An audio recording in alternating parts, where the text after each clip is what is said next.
Now I would like to call Captain Gaurav Bajaj for his speech on advanced simulation technology in maritime training. Can we please have Captain Gaurav Bajaj?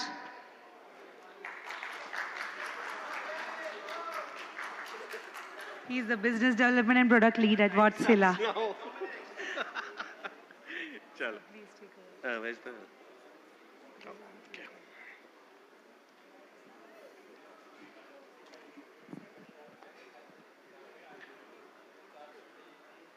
Good evening, everyone, and thank you, Naval Connection, for giving me opportunity to address such a vibrant audience. I think getting more energized with the tea, the high tea, I would say. So I'm here to talk about simulator advancements, which is very useful for maritime training. We started this journey, I would say, in COVID, when the biggest thing that happened was everything was deployed online and we got excited. But since then, I mean, the technology is kind of moving at a very amazing pace, which is kind of replicating in NVIDIA shares now. You can see the NVIDIA shares though, So briefly, I'll touch these points, what you see now. Couple of them already deployed, and some of them are advanced technologies which are in the nascent stage and will be deployed shortly. So we'll be talking about digital and virtual classrooms. We'll be talking about simulators, but simulators, traditionally, it has come a long way from a very simplified simulator to an IBS system, so we'll be talking about that. The most exciting segment is basically your smart reality. And on top of that, the best part is the XR, which is your mixed reality. We'll be talking about augmented reality, e-learning, cloud, automated assessments, and finally, artificial intelligence and machine learning in training. Okay, with this photograph, I think some of you might be able to relate the first one, the top one. And then we have come through a journey through the ship that you see down below, through an automated vessel, a fully IBS system. So from paper charts, publications, charts, fax charts, documents, publications, and all, now we have come to all automated systems. So technology has taken a big leap, as you can see, and some of them are actually coming up very fast. So the first thing I'm here to talk about is digital classrooms. Gone are the days where we used to do everything on OHPs, projectors, chalks. So now it's all a hands-on approach. So the training has gone from, say, learning through a projector to hands-on approach with actual equipment or a simulated equipment as well. So this is a typical passage planning or chart work class you see. But let's know the facts. The paper charts are going. As you can see, UKHO is withdrawing the charts in 2030, and NOAA also is sunsetting the charts in very recent years. So what then? I mean, are we prepared for that? Do we have regulations? No. We don't have anything. If you don't get the charts, what do? Do you do photocopies or till when? So that's the big question. Come NaviPlanner 5. So this is something which is the modern age tool for passage planning, and it is being used on board. So this is the new version that we are going to come, and this is deeply integrated in our FOSS system, which is basically supplying sensor data from the ships. So all these optimizations, weather optimizations, passage optimizations is on the fly. So you can actually get the whole details and do the passage planning right there. But again, this is a vessel equipment. Now, how we deploy it for a training center? So again, as I told you, a hands-on training approach, a kind of a multi-station setup where you can practice all this and then transfer these passages on the simulators themselves, and you can actually perform the voyage, which will also give you kind of a type-specific hands-on training that you do on board. Now, simulators, very common word, I guess, in the industry, and it has recently evolved quite a lot. because a traditional simulator setup which you see is now integrated with real equipment, a full-blown IBS system, as you can see, with real equipment, with coning stations, with wing stations, and the most exciting part is the technology is now assisting you to go further. So hardware and software are basically giving you an opportunity to see a realism in it. So I'm here to present you something which is next gen, that will be coming soon. So this is the realism we are looking at. So this is the same Singapore which you are used to seeing. And believe me, these are not photoshopped images. These are extracts from a next-gen simulator which will be coming soon. So all these things about the lighting and the actual effects that are there, you can see the wave motions and everything will be very, very realistic. And you will be actually immersed in that whole simulation scenario.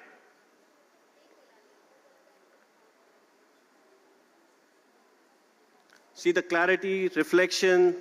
So these are the things that are kind of improving your realism, and that's something we can look forward to.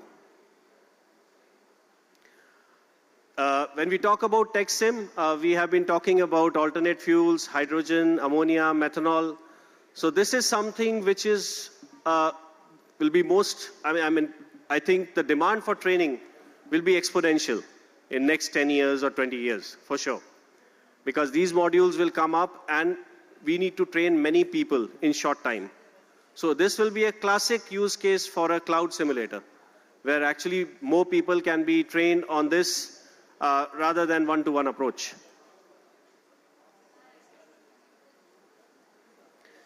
Okay, now let's stop and see the most exciting part that I'm there to share you.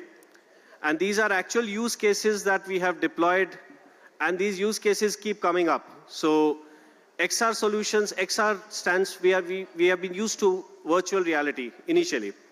But virtual reality has its limitations. We were using it for walk around. You probably get a pain in your eyes if it probably see it for more than 15, 20 minutes. Not very interactive. But now the new technology, which is called the XR, not the VR, we're talking about XR. So what is XR? It's a mixed reality set. What does mixed reality mean?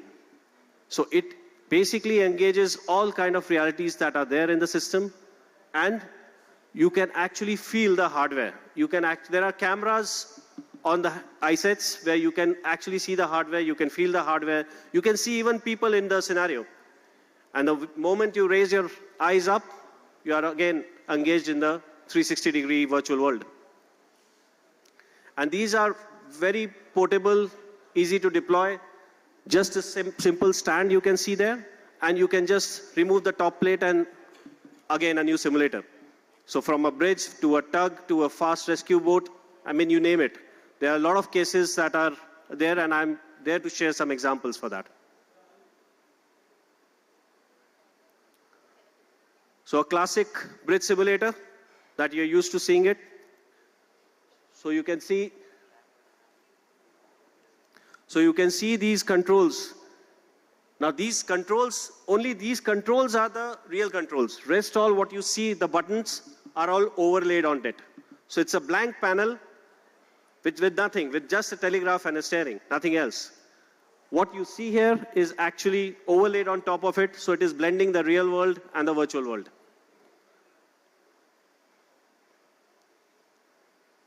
A chroma green solution, whereby you can actually put a real equipment, a real radar, a real EGDIS, and you can operate that like you will be doing on a real vessel. But then again, you are in the virtual world, and you can also engage with the game solution that you're doing. A chroma key tug solution with a motion platform. So just a small video for you. So this is a motion platform that you see. So with the tug controls, azimuth controls, and a motion platform as well.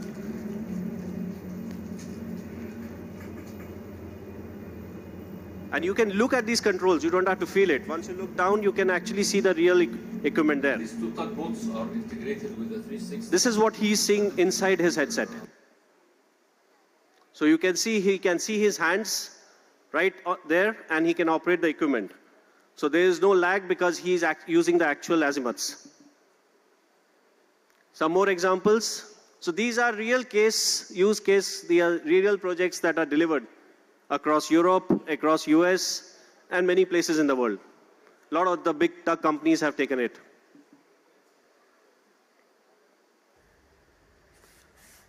And you see the reaction time, instantaneous. So the moment he's shifting his head, he's a tug operator. He's just going on that vessel to pass a rope. So it's instantaneous. He can see all the controls. He can see the overheads. He can see a full 360. And he is operating real controls.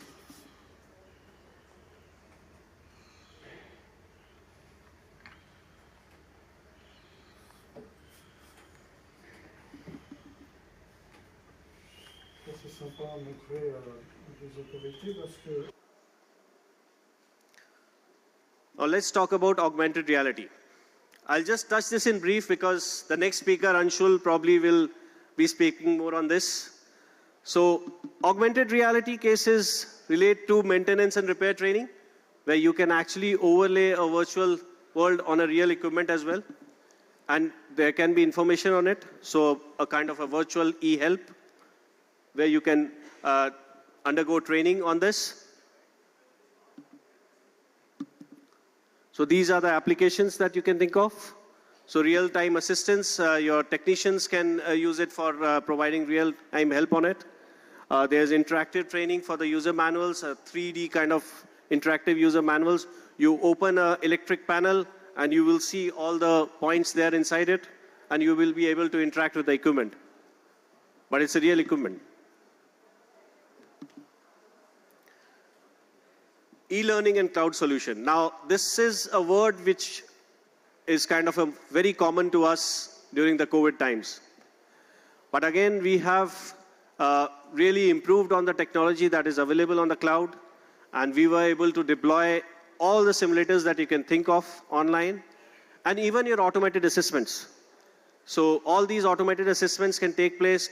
It's a personalized training, anytime, anywhere training. You can have hands-on, you can have a predefined exercises, you can engage a team for it. And a lot of these courses can be taken whenever you want. These are available 24/7, so there's no limitation on that. And a lot of the recruitments also now taking place in shipping companies, where instead of the interviews, they're actually using these online modules for kind of engaging them and getting a basic overview of their navigational skills. So polishing of the skills. Now the next thing that is coming is basically proctoring tools.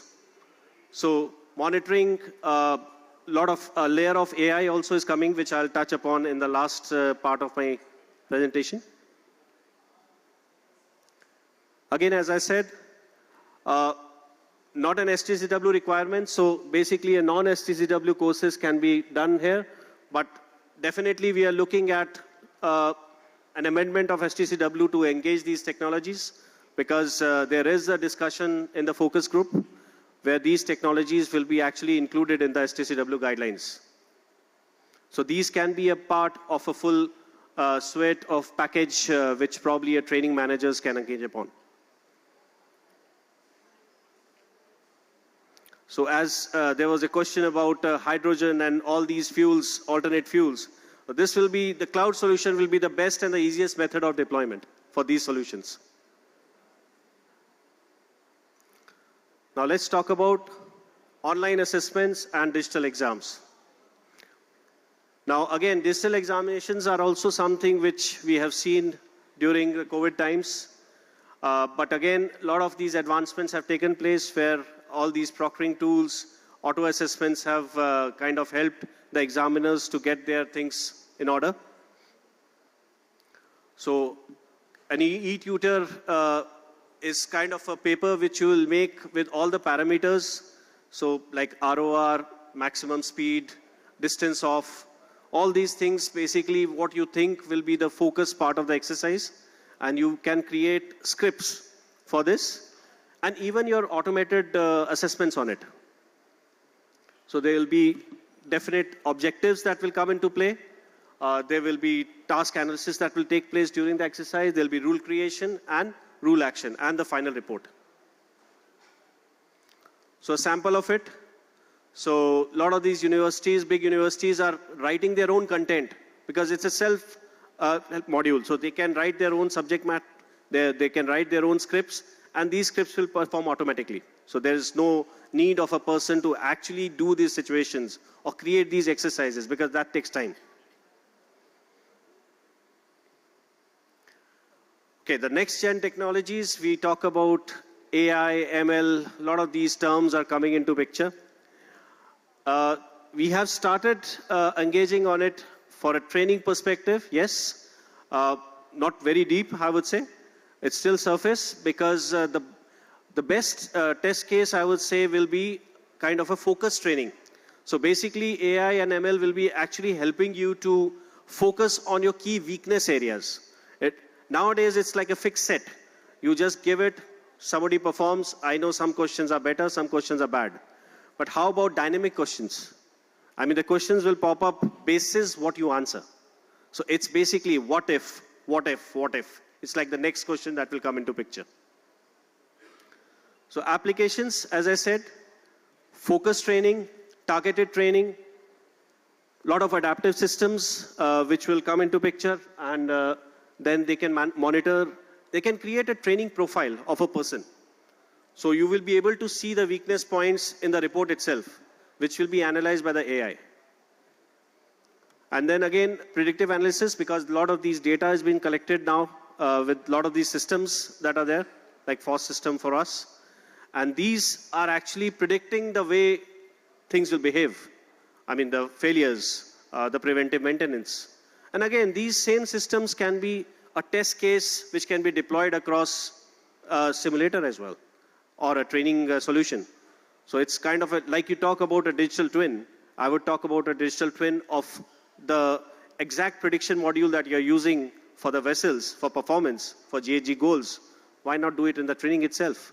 Just give a person a target, how you will achieve the GHG. We talk a lot of, but we don't talk about how you will do it. So that's the whole idea of actually having a focused training.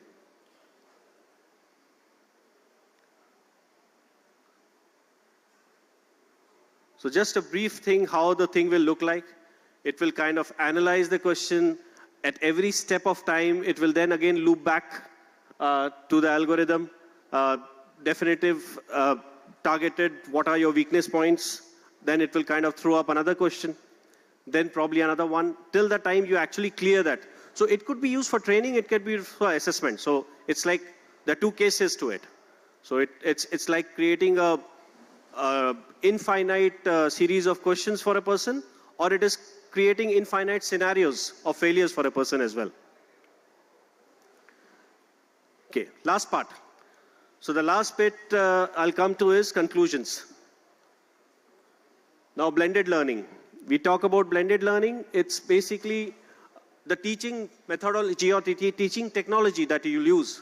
It will change with the type of training that you do. So basically, you have to choose a delivery medium. One size fits all probably won't work in this. Like I said, I mean, talk about dual fuel or hydrogen, or these things probably will be a good user case for online deployment, because it will be kind of a mass deployment and you don't require a lot of this 3D that goes with it. Then again, all the success stories will come from user applications. So basically, you can get a feedback also from the training providers as well as to which system will suit them better. Real equipment. We are seeing a lot of these real equipment being deployed with the simulators, basically for the use case training, type specific that you may call it, but type specific with a package of doing the full mission and not the equipment itself. So basically a practical passage planning or a passage monitoring, like I told you in the initial part. Starlink, use of broadband. So that's also helping a lot. I have heard user stories of having something like 150 to 180 Mbps on board ships now. So basically, access to these technologies just requires 10 to 15 Mbps. So if these kind of broadband and bandwidth is available on the board, then it's a great medium for training. They don't have to do it when they come home. They can do it even on board. Why not? So a lot of these pilot projects is something which we do engage upon. We are doing a lot of pilot projects ashore and on board as well to evaluate the performance and probably improve the way the training will be delivered across. It could be simulators, it could be standalone modules, it could be cloud, it could be anything. So the last bit is basically integration of these technologies, how they can lead to safe, engaging environment. And tech is evolving. So basically, it is helping us to reach our goals of having more complex trainings, more failures, and more adoption as well. So, and the new generation seafarers that I see across all these whites there and the blacks behind, and they are very, very, very tech-enabled. So for them, this is the most easiest thing to do, I would say. So I guess it is just that focus that needs to happen. So probably they need to focus at what their targets are, how they're supposed to achieve those targets, and then we'll reach them. So basically, the whole idea I said, we are just probably waiting now for STCW amendments for these technologies to be adopted in the mainstream, because till date, these cloud technologies are not included in a basic structure that is there.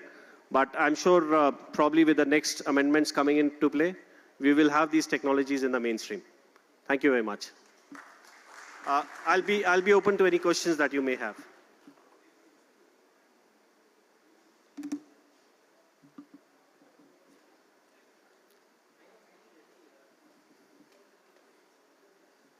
Looks like it has gone at least 2 meters above the head.